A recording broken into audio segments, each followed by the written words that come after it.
আসসালামু আলাইকুম ওরহমতুল্লাহি ওয়াবারাকাতুহ। সহিহ ইমানের কষ্টি পাথর।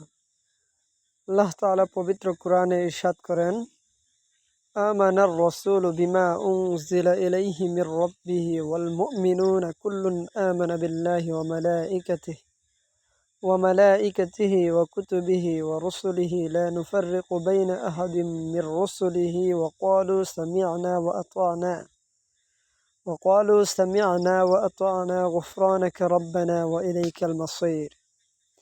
তরজমা: রাসূল ঈমান আনয়ন করেছেন ওই সকল বস্তু সম্পর্কে যা তার পালনকর্তার পক্ষ থেকে তার উপর অবতীর্ণ হয়েছে, এবং মুসলমানরাও এর উপর ঈমান এনেছে।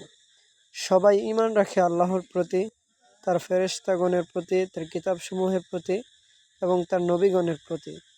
তারা বলে, আমরা তার নবীগণের মাঝে কোনো পার্থক্য করি না।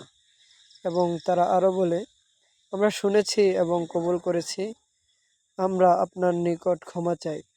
ওহে আমাদের পালনকর্তা, আমরা সকলেই আপনার দিকে প্রত্যাবর্তন করি।